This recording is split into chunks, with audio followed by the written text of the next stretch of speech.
Hi, everybody. I'm Lisa Burwell, your host of VIE Speaks, Conversations with Heart and Soul. We're in season 4 today, day 1. This is our second interview, and I'm sitting with two partners, entrepreneurs, tastemakers, deal makers, and we have David Richard in the house and also Chef Tom Catherall. Welcome to the podcast. Thank you. Thank you. Nice to You're be welcome. here. I'm glad you're here.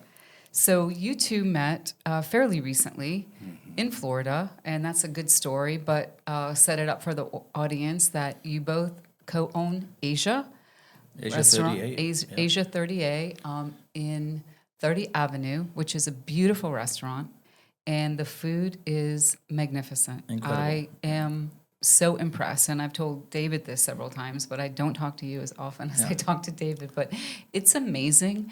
And the experience in there is white glove. I mean, it's really well done. Yeah. It's a jewel box. It is. I mean, the design was incredible design, and we get so many compliments on the food every night. It's embarrassing. Yes. It's embarrassing. Yeah. Well, I mean, I can't believe it. But it's nightly. It is. It is. And I the mean, staff is incredible. They've come such a long way. We were talking about that earlier, how when we first opened, we were striving to try and have like this Houston's type of service.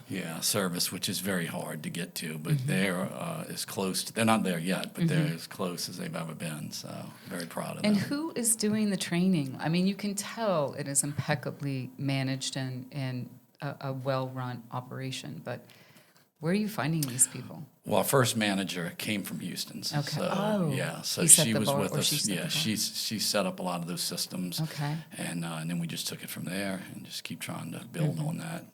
Okay. I mean, David's a budding restaurateur, so he really brought the service along. Yes. You won't take won't- kudos for it, but he did. Won't, well, yes. I mean, in the brief time that I've known David, I will say that my nickname for him is the deal maker, right? I mean, he is the deal maker, and he seems to be able to acclimate to any situation so far that I've been able to see. And your pedigree of being a certified master chef of one of only 70 in the country is a unmatched pedigree, and you. we are so blessed to have you here. And I ate for the first time. I hate to say this. I don't even have that much time to even go out to dinner anymore, but I ate in your restaurant Saturday night. And At I was, Lola. At Lola. Yeah. And I was blown away Yeah. how good that food is. The food is better than it has to be. I know. Sure. I always say that, and our prices are very, very reasonable Very for the reasonable. quality that we serve. Yes, I know. And it was fun in there and very busy all night. And then, you know, obviously the experience right around the corner. Yep. It's good that you can go back and forth. At Asia, the restaurant's only a year and a half. Correct. Yeah. And you're just killing it, you know. You're doing so well, and that reputation is just going to continue to build. Because, I mean, how you build a business, and definitely how you build a restaurant, is word of mouth, right? Sure. And you have an amazing word of mouth. You just go in there once, and you know, oh my gosh, this is like amazing food, Well, and thank consistent. I was hoping it was VIE magazine that would make us. Oh well, I've got great material to work with, so it's going to be very easy. Yeah. What do you want to do when you're famous? I think you're already famous. Yeah. We're nearly famous. Nearly famous. Yeah, we could do a reality show of you both being nearly famous. So tell the backstory about how you two met only a couple years ago. Well, David would come in to Lola. We see this baldy-headed guy sitting on the end of the bar, and he'd order oysters. He'd order some really good food. I've never seen anyone eat as much as him and stay as skinny as him. Yeah. You know, because he pumps iron and all that other stuff every day, Right. which is great for him. Yeah. And he's great. He goes around and talks to everybody. So he came and I'm a rep. introduced himself. Yeah, You're representing. I represent the restaurant. Yeah, Yeah. I know, and I want to meet my guests. Right. You know, that's why people come back. Yes. And we have so many regulars at Lola and Asia. Oh, I bet. And Oh, it's a family. It's like Yes. Cheers. Yes. Yeah. It really is. Yes. Do they go back and forth? Yes. Do the same Yes. patrons go back and forth? They can't decide which one they're going to go to? well, they eat at Lola more. More, they do. They do. Because of the prices. Oh, okay. Okay. It's not cheap Raise in your Asia. prices. Geez, you Well, ever hear that? if it looked like Asia, I would. You know, Yeah. It looks I spent good. $250,000 building Asia. We spent $1 million building Asia. Yeah. Yeah. Lola Oh, Asia. yeah. So that's a Yeah, difference. it's really well done. I want people on the leave say that was really worth it. I've been in tons of restaurants where I left and said that wasn't worth it. Right. Yeah. Yes. But when people leave Lola or Asia, A I lot have of to love say, goes in our food. yeah, and the food. Yeah. We buy the best quality ingredients. It's easy to right. make great food with great ingredients. Yeah, well, I was not disappointed at all. David was thank telling you. me how good it was, and then like the fresh ingredients and all that, and then I'm eating it going, oh gosh, like it exceeded my expectations. That's what I like to do. Okay. Exceed everyone's expectations. it In was- both restaurants. Yes, in both. I Yeah. agree. All right. So I'm So the sitting at the end backstory, of the yeah. bar eating Yeah, the yeah, food. start. And he's there Monday, Tuesday, Wednesday. I'm like that. Through Saturday. When I find a place I like, I just and I'm comfortable with it. I just So we Pull had up a to seat. open the place for him to eat on Sundays because we're closed on No Sunday. way. So just the two of you are in there? No, he's no, joking. yeah, But I've okay. been asking to open on Sundays. Yeah, no. Okay. Yeah. I'm like Chick-fil-A. on Yeah, that. right. Yeah. So the sa- then for you the same started reasons. making him things that were not on the Yeah, menu. I mean, he was eating. I mean, we do like 10 specials every day with Lola, and then he was just there, and Called me one day. and I answer him like, hello. He's like, hey, Chef Tom, what are you doing? And talk. And he's like, I know you're tired of eating Italian food. You can't eat that every day. What you want? Pick anything. I was like, corporate "Really?" chef for Omni Hotels, and so I spent 2 months in New Orleans. Yeah. And so I learned to make gumbo there and Okay. shrimp etouffee and thing. I made him gumbo. He's like, Was that not gonna be great? as, not, good. he said, I've never had a bad he said it's not going to be as good as New Orleans. I said, well, you try it. Okay. So you know what? I do remember that. I saw it on the menu, and I looked at him, and I was shaking my head. And he's like, "What?" I'm like, "Sure, you want to do that?" And he's like, "What?" I said, "I'm from New Orleans. Right. You got one shot with this." And that's And it blew me away. yeah, he blew me away. Well, I didn't know he spent time in New Orleans. That was one of his stops at your hotel there. Yeah. Wow. The So Ro- you the can Royal cook Inns. anything. I can And cook you anything. had 14 restaurants yeah. in Atlanta. For how many years did you have 14 restaurants? Almost 30 years. Oh, wow. Yeah. I mean, I started with the first one, then 2 years later, the second one, and 1 year later, the third one. Takes time to get to 14. So your reputation is absolutely, in the culinary world, you're the bomb. I was on the U.S. Culinary team. I got a gold medal, perfect score. I'm Wow. a certified master chef. Even that guy next door just said, whoa. Oh, he knew you. No, he just asked who I was. Okay. And I told him. And then he was blown away. Yes, So, I got the credentials. You do but, have but the I, credentials. I have the stuff to back it up. you do. That's a And difference. do you still love it today as much as you If did I didn't before? love it, I wouldn't do it. No, Yeah. he does. He Okay. does. You could see it when he That's so cooks cool. meals at his house. It's incredible to watch him pull all of that together. He's not the neatest person about doing it, but when it comes together, it looks Yeah, incredible. yeah. Leslie and I wind up on kitchen detail. Yeah, cleaning up. But it's worth it. So let's talk about, well, one, how did you then decide, let's do a restaurant together? How did Okay. that happen? We talked about sushi Okay. and Asian Or the food. lack thereof. Yeah. Mm-hmm. I mean, the only place here was Shaka, I guess, and Florida Fish House. Yeah. And so he would go to Florida Fish House. And I did too. I like Florida Fish House. Yeah. And look, I'm not knocking any of those places. It was I just thought it was odd that with the clientele that you have in Rosemary Beach and Rosemary Beach and Alice Beach, that you didn't have that top tier, super high ingredients. The fish, the Wagyu beefs, and all that. I just didn't understand why that wasn't there. Yeah. And then before I even opened Lola, there was a Barbacoa Mexican restaurant Yes, where yes. Asia is. And so I went to the guy that owned that, and his father put up all the money. And I said, they weren't busy, so I said, do you want to get out of the lease? Right. And he says, yeah, I'll sell it for $300,000. I said, I'll give you $30,000, not $300,000. Right. And then he took it? no. Oh. No, he told me, no, he wasn't going to do it. But I went around to see Brian Corr, who owns the property, and his father used to come in all my restaurants in Atlanta, because his father's from Atlanta. That's right. And Brian used to come in, Twist, and all the restaurants. Oh, you're Tom Catherall. And then not more than a week later, I got a phone call from Brian Corr. Would he be interested in that space for an Asian restaurant? I said, absolutely. That's So- And it's Meant crazy to the be. timing, right? Meant to Of be. all Yes. that's Yeah. right. And That's I called him. I said, look, we've got a space. Okay. Yeah. Well, that's a great space. Oh, yeah. I really But it do. wasn't before. No, I remember what it looked Yeah, like. they then. had nothing on the patio, I know. and the food was terrible. Yeah. Yes. And that's why it's not there. Right. Yeah. So the Like- guy, instead of getting 30,000, got nothing. He got put out, Yes. but not paying the rent. Yeah. Well, that's a very good deal Yeah. for you Yeah. Yeah, and you It was good. and us Unfortunate, but that get yeah. to go to Asia Yeah. because it's so good. So that's a kind of an awesome way to start everything, and then you just like you can tell you have some good synergy between you, so you have a good We've been partnership. since the Right. day we met. I think If it wasn't married to Leslie, I'd be married to him. Oh, that's great. That's so great. Now we have, I don't know. I mean, even if we've had a disagreement, it's settled and squashed in within seconds. So That's so good. Yeah. We've had some. Yeah. We have. Well, that's the best testament to a But- real relationship, anyway. Right? Sure.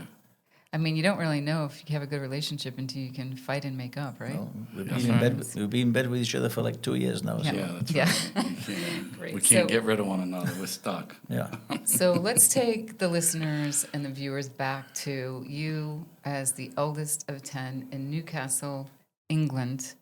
And at 15 years old, you leave your house because your mother signs you up for an apprenticeship. Well, I didn't leave the house at 15. I left the house when I was about 18. Oh, 18. When there was no more room in the bed. Okay. I slept with my 5 brothers, like sardines. All that. That was true. And I left school. My birthday is May 28th, Memorial Day over here. And 2 weeks later, I was signed up for an apprenticeship. And hey, that was at a time like you were telling me Just with after the World war. II, Yeah, just after the and war, there was they used to a have to wear shortage masks of and manpower. stuff. Yeah, that's, And so everyone that I knew left school at 15, not 16, Yes. 17, so they 18. let you go early. Yeah, you had to go early because there was no manpower. Ah. And so that was hard and grueling, but that's where you learn your craft, Yeah, right? yeah. I mean, everything came in on the hoof. Birds with feathers on, ducks, chickens, pheasants, everything. We had to pluck them. Pigs came whole. Sheep came with the skin off, but we had to take all the insides out of them. I mean, we... No, it's a lot more work than No, a we, chef would no, have we today. did. Yeah, no, right? nobody does that here now. Right. I never saw meat in a box till I came to America. Yeah. Yeah. So how did you do that? Like, how did you acclimate from the way you were trained with a different process of preparing food, and then how do you live within the confines of how we do it here, but then your food is really, really good? Oh, thank you. You're I mean, welcome. it was just a natural progression. I mean, there is nowhere around here where you can get a pig whole, Right. unless it's a barbecue place. Maybe they've got contacts. Right. But just the chickens, I mean, I still buy the best chickens from my purveyor that we can buy. It's not just chicken. Right. You know, you've got a choice of the grades Right. of grades of chicken. Right. We buy the best fish in Asia from all over the world. You can tell that for sure. Yeah, and my sushi chef, he goes and picks it out. Yeah. Oh yeah. There's a little video of him cutting the tuna the other day. Sure. So it was an adaptation, but when I had all my restaurants in Atlanta, they were all different. I had sushi restaurants, I had Asian restaurants. I had one called Asia in Atlanta, and I had one called Lola in Atlanta. Oh, okay. So I just kept the logos from both of them and carried them on down here. Okay, good. But my Asia in Atlanta was 16,000 feet. Yeah. Wow. We have 2,000 feet. When we went to do this, you presented another name to me and said, "What do you think of this?" And then you showed me Asia. that catalog, and I said, "Well, what is this?" Yeah. And he said, "Oh, that was my other restaurant." I said, "Well, why don't we call it that?" Yeah. Yeah. But I got the name Asia from Steely Dan. Yeah. Okay. They did an album called Asia. Yes. And I always like to play on the name Asia for Asia. Even though a lot of people call it Asia. Right. Yeah. Which but I think that's they don't perfect. know. That confusion and people arguing about it is Yeah. just another. Yeah. How do you say the name? Yeah, But yeah. I have been all over Asia as well. I mean, I've been Right. China 3 times, Japan 5 times, Thailand 3 times, Vietnam. So when I went to look what Asian food is, You I know went what- all over Asia to see the real thing. Right. Like it. That's why it tastes so good. Yeah. Right. Yeah. I went all over Italy to Yeah. try Italian food. Yeah. So I've We- seen how it's really supposed to be done. And I've worked with a lot of chefs, German chefs, Swiss chefs, Italian chefs, Right. Asian chefs. What was that? You told me you were in one restaurant and it was like y'all were doing one type of food and then it got bought out and everybody in the kitchen was from Asia. That was a long time. This is my first introduction to Chinese food, really. In Newcastle, England, where I'm from, I mean, everything was just done the way it should be done. And then I went to Newcastle University for a business degree. And so when I finished there at 5 o'clock, I had to find a job to pay the rent. And I went to this restaurant called Roy's Two Rooms, which was all black tie, the waiters in tails, not tuxedos, in tails, which is better than a tuxedo. And I was there about a month, and I got the head chef's job, and because of my experience. And then the owner came one day and says, we've sold the restaurant to this group from Hong Kong. So everybody's fired except Chef Tom. He's going to do the English food here. Oh. So they had a little English side of the menu. Oh my gosh. And they brought all these guys in from Hong Kong that were incredible cooks. Okay. But they all had white beater vests on, never wore a chef hat. I'm in a white chef's hat and my chef whites and things, and they're coming in with white beaters, cigarettes in their mouth. But the Peking ducks were incredible. I mean, that's where I really learned to do Asian food. Wow. From, And were you helming that then? Were you? well, I was in charge of the restaurant. Yeah, okay. Because some people wanted steak and chips or Right. something Traditional English. food Yeah. from the area. Right. But it was a fabulous restaurant. Well, I don't know where to throw this question at you that I'm about to ask you now, but tell us how you know Sting. Okay. Sting's from Newcastle, where I'm from. Okay. Knew him growing up. Okay. Knew him before he got famous. My friend, I played drums for a little bit in a band and a couple of places. Okay. And my friend who taught me to play drums was in the band Last Exit. And Sting was in Last Exit before he joined the police. Wow. And so in the band, we'd drink more beer than we got paid for the night. And so I said, You had to pay. this is not going to work out. So if you wanted to go to a Sting concert, you could get tickets. Well, It's I really- haven't seen him in about 50 Oh, you years. should but call him up. Yeah. Get to go to. I've got an old concert. picture on my phone in black and white of him Oh, really? in my friends, yeah. Oh my God, that's awesome. And Ronnie Wood from the Rolling Stones, when he left Rod Stewart, I was a chef at Pink Beach Hotel in Bermuda, and he was the nephew of the owner, Andy Newmark, very famous drummer, played with John Lennon, played with David Bowie. He's played on hundreds of top albums. Yeah. So his aunt owned the hotel, and he was probably working with Rod Stewart and Ronnie Wood, and he had Ronnie Wood come to stay at the hotel. And Ronnie Wood had just left Rod Stewart, and there was a big fight between them, and he had no money. He didn't have any cash. I'm sure he's worth something, but he didn't have any cash. Yes. So he would come around the kitchen every night, asking me if I had any food. Oh, wow.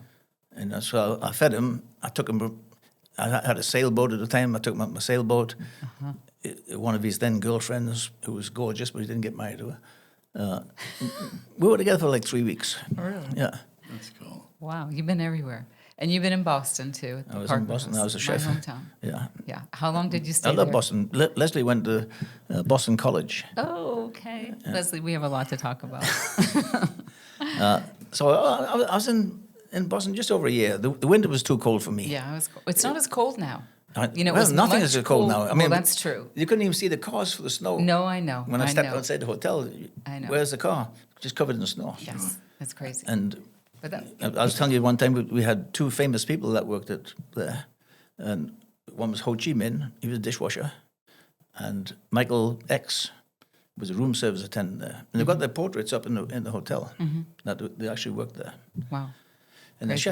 the chef of Parker's restaurant, which was a high-end restaurant there, just died recently. And he owned about 5 restaurants in Boston, Jasper White. Okay. What other restaurants? did you Him have? and Lydia Shire. Oh, Lydia. Bo- Okay. They both worked in Parker's. Yeah. Oh, Lydia did too. Yeah. Okay. So, but he just died last week. Oh, I'm sorry. And he's younger than me. Really? Yeah. That's sad. Wow. Wow. So many places. So now you're here. Yeah. And doing And I it still up- make a mean Boston clam chowder. Oh, I'd love that. Yeah. And so I read up on you over the weekend, and I read in an article that I was telling Leslie about before you got here that you read an article about some place in Kennebunkport, Maine, made the best lobster roll. So you got on a plane and I flew did. there. I was watching it on TV here. Oh, you were the beach. here? Oh, Yeah, so it was yeah. kind of recently? No, Or it in the was last, about like, 4 10 years ago. Okay, well, that's kind of But, recently. yeah.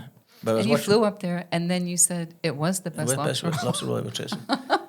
No, the guy had his own tanks, and the lobsters were full. And you didn't make the lobster roll. They killed the lobster when you ordered the lobster roll. Yeah. So it was that fresh. Yeah. Out the tank, into the steamer, crack it open. You have to make Butter. the New England lobster roll for David. Okay. I had Because my they first are- lobster roll Yeah? day before yesterday. You got to have the right bun as well. Yes, You gotta true. You have to have the so many things, right? Yeah. So many Okay. things. Yeah. All right, so let's talk about Asia. So tell me about all the cool things that are going on there. Like it seems to me like it's so fun going there. It's like a dress up place, you know. Sure. And not every place here is like that. Dress but up, you yeah. know, I mean, you have to have it because Well, you feel good when you go out. You It's, got, it's you kind got of an event. Pescado, that's high end. Surfing Yes. deer, kind of high end. Yes, all those. We're trying to be a one-stop. Okay. Like, we're trying to be the late night, like, you know, and I don't have it in me anymore, I'm sure. No, you do. he's the one that stays out till 2 o'clock To in the morning. go from dinner and then go to a club or whatever, so we're Right. trying to have that high energy dining Yes. atmosphere Yeah, that's with the DJs on the weekends. Yeah. And even without the DJ, we're managing the music the same. And that just works. I mean, you can, you know, stay, take your time, and sometimes you'll see the girls will get up and dance. Yeah. You see them dancing to the bathrooms and back, and everybody's just having Yeah, fun. fun. But And it's an people experience. and people need to have fun now. You Yeah. need to go to Yeah. a place that like everything's too serious. Yeah. You need to have a place Yeah. to really have fun. So when the DJ comes on, do you clear the tables from out there? Is that how you make room? He sets up in the back. Okay. And Oh, everything okay, in the stays the back. same. Oh, So that's people good. are So they eating can and- still sit there. Yeah, We that's extend the pretty good. hours. It's a little later. But That's good. It's a dining dance experience. If Event. you want to get up and dance, Yeah. do it. Yeah, yeah. No And then rules. also to go, because you have such amazing food, and I've had it to go before, and it's like very well presented and How did you packaged. like those boxes? They're really nice. No, They're like the nicest he- to-go he- boxes I ever saw. No, You ever had your sushi delivered in a Louis Vuitton box? I have not. no, the boxes are like Gucci or Louis Vuitton. I know. Yeah. And that was his idea. It's he's, nice. He's on the phone to China 4 o'clock in the morning. 'cause of the Unbelievable. time I difference. was so Well, it worried shows. that I was getting scammed, you know. Really? But it showed up and it worked. Yeah, so, okay. Yeah, very And they nice. Were great. They were very nice. Yeah. That's awesome. So I think I asked you this one time when we were having dinner fairly recently, like, you know, you could multiply this concept because it's so good too, but, you know, not necessarily franchise, but maybe open it in other locations too, right? And that's the plan. Yeah. We're hopeful to do that one day once we get, you know, this dialed in Right. and we're comfortable, then we'll look at that. Yeah. What's amazing. So regarding food and the food scene, what was your favorite time in your life as a chef that was just like being a chef and with your notoriety was the best time? Well, I mean, I worked with Paul Bocuse in Paul Bocuse restaurant in Lyon, France. I worked in so many different kitchens. I worked in a 3-star Michelin restaurant in Belgium that only did 28 covers a night. Wow. So I went from the highest you could possibly go. No, I haven't been the lowest you could possibly go, but no, it's different. It's a different mindset. It's a different food. It's a different food, but you still have the same passion Yeah, for it as you did you before. buy the best ingredients. That's what I learned from 15 to 75. Yeah. Have you ever had cooking classes where you're teaching people how to cook? It's not your scene? Leslie looked at me here. I had one restaurant called Home in Atlanta, and it was Gunter Seeger had it first. He was the high-end chef that only did like 30 covers. When I changed over, we're doing 150. But at Christmas time, I said, maybe I'll do a cooking class for how to cook turkey for Thanksgiving. And Leslie is one of my students there. Oh, is that how you Okay, I met? did not hear that story. Is that how you met?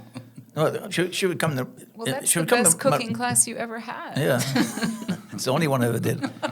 But no, she would come in with the family, with her daughters, to twist, to goldfish, to shout, to strip. And she didn't know they were all owned by me until she saw one of the napkins that we had all the restaurants on it. And she goes, "Oh, this is owned by one guy." Wow. And so she did a lot of charity work and different balls. Yeah. And then one Christmas she was doing for a charity breakfast. And someone let her down at a different restaurant. And I said, I'll do it, you know, get breakfast for however many people it was. And then she needed a Santa Claus. No way. Yeah. And so my manager, I said, you're going to need Santa Claus for this event. Oh, I thought you were going to say you were. I No. thought he was. I ended up being Santa Claus. Okay, well- Because my manager was scared Okay. to do it. Well, that's true love. Yeah. And I've still got the picture from when I met her. How did y'all hold this story back? I've heard Oh so my many. gosh. Yeah. That's Never great. heard of you as the That's, Santa great. that's when I fell in love with her, that day. Wow. She probably fell in love with you that day too because you filled a nice spot being Santa Claus. day. That was like 100 years ago. Oh my God, that's so fun. That's so Yeah. fun. So David, talk about some of the things that you've implemented and how you've seen your staff grow. And like, I commend you for having such a good staff in there, and it feels really good and professional. Yeah. It feels so good.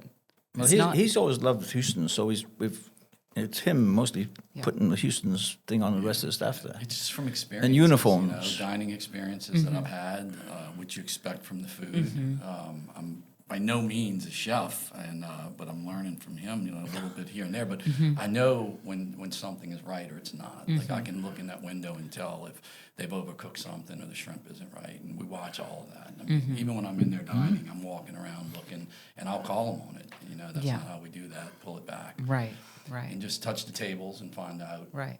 how the experiences are, Right. and just reiterate that to the staff. So Yeah.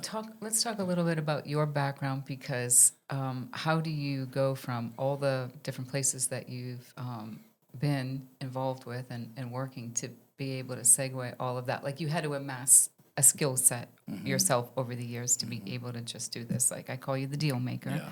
because you seem like you can jump into anything and make it work because you're smart and Construction. sharp.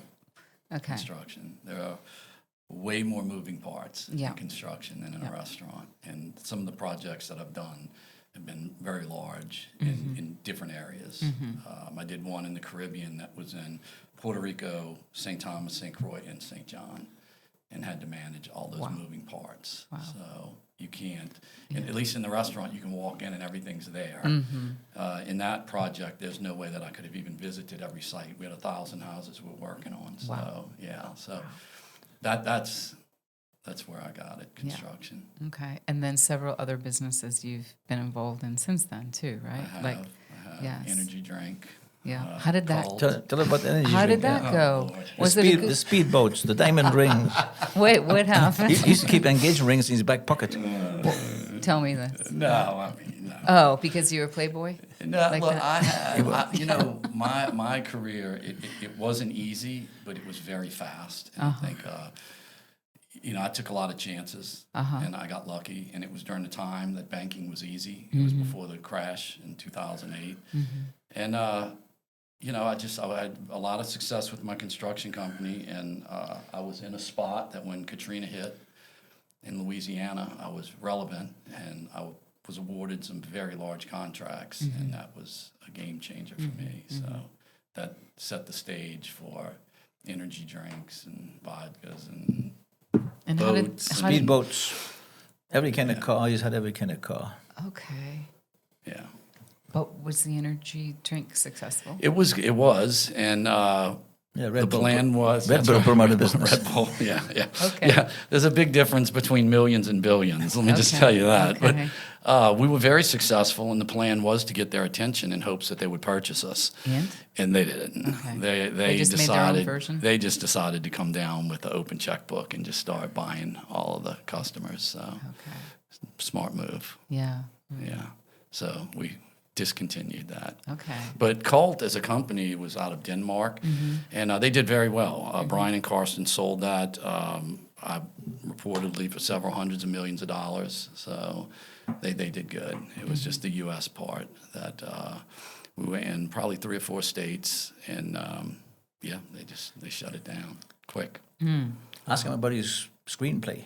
Oh, I know. Well, that's the next podcast that we're doing, the screenplay. But we can touch on Yeah, that was just another investment thing. at that same time also? All during that same, Okay. because I sold out of the construction, so I was Okay. starting over. I had a bank account, no business, so I was looking for things to do, and just at the time didn't want to get back into construction.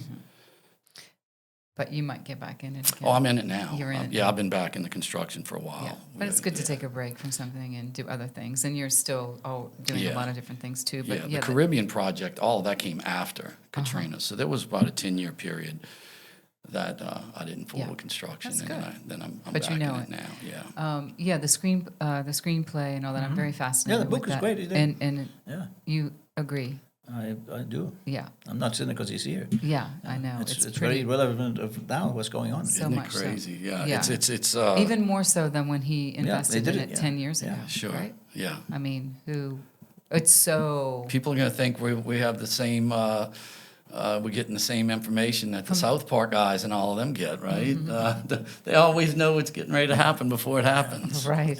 Yeah. The Well, Simpsons. this was 10 years ago, Yeah. so you definitely trumped them on that one for sure, because this is like what is happening right now, and I am fascinated by it and want to talk about it more, and think that it has a place to go. I fell in love with that project when I read the script, and the guys that had written it were just incredible people. So I got involved. So in for the listeners, for context, we're talking about a screenplay called Days of Darkness that David is the executive producer on, a project from 10 years ago with screenwriters in New Orleans, and picking it back up, dusting it off the shelves from 10 years ago, and talking and shopping it to become movie or streaming.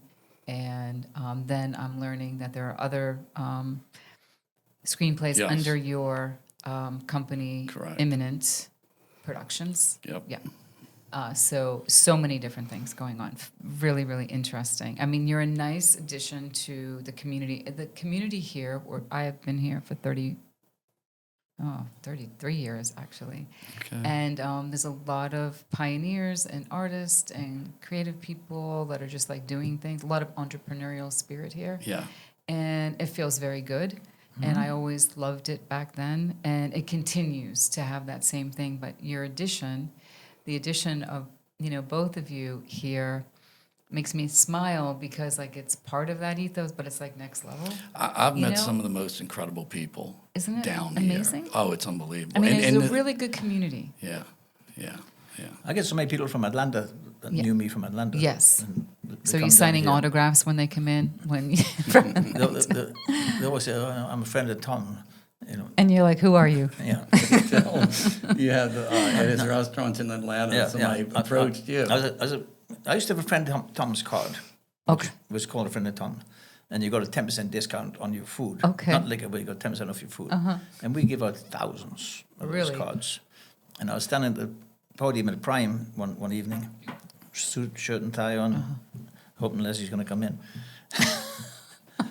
I'm just saying because she's there. And this guy came in and he said, I need a table. We're fully booked, so I'm a friend of Tom. I said, well, I'm Tom. I don't know you, I don't right? recognize you. And I have no idea who you are. And some people would come up, they were casually dressed and would say, I'm dressed okay. I'll say, do you have your wallet? And they say, yeah, Yes, you're dressed fine. Come you're on. dressed Yeah. fine. Yeah. Oh, that is great. That is so great. So what else do you want to say about your business? Like, just come, well, I'm just going to, start it out by saying, go to Asia if you haven't been there. Go to Lola's if you haven't been there, because two different experiences, but beautiful experiences of celebrating really good food, not chincing on anything, just having excellent food, right? And Absolutely. that's what you expect. Yeah. You would hope. But to we'd have hope that. your viewers and your listeners would support us during the winter more. Yes. Because the winter is hard to get through Yes. here. It And is hard. All the money you make in the summer, you put away like a squirrel with his I know. nuts. I know. Get you through the winter. Sure. Right. So we would like more local winter Yes. business. Sure. Well, we will, in the winter, we will run this podcast even more in the winter. Yeah. And then you should reinstate the friend of Tom's card then And we do for the winter. For the winter, we Yeah. do have some specials for the locals. So, Yeah, what are some other specials too? Are there any? Well, we'll give discounts off the whole For menu local, and yeah. everything for Yeah. local during the I do off. I do it Lola too. Right, right. If you say you're local, you get 10% off. Yeah, yeah. Our Well, catering. Yes, the we catering. offer catering now. Yes. In-house for catering. anything, you'll go, just talk about like the Yeah, length so and we the breadth can of that. we can bring the food out. We can leave staff. We can set up the dragons if they want that, and if they want a chef, a sushi chef to stay and prepare the food there, we can do that too. Yes, yes. So That's really cool. Yes, you will not be disappointed. I will tell you that right now. Yeah. If you No, it's partake, neat. It's really yeah. neat. Well, I'm glad you opened. I'm glad you two met. Thank you. I love it. I'm big fans of it. I think we're going there tomorrow night after our Okay. podcast series me know is what over. time. With the team, I will. And you're going to stay, David. You're up next. But Chef, really nice to get to know you. Oh, thank and you. I'm, You're a fan now. I am a fan. I'm a fan. I need a card. I need a friend of Tom. If I print any, I'll give you the first one. With the number 0001. Okay. Everybody, I hope you enjoyed this podcast as much as I did. These are two fabulous people doing really good stuff. Service, quality of food, and lots of excitement and energy and fun. You must go and go often. Have a good day, everybody. Bye.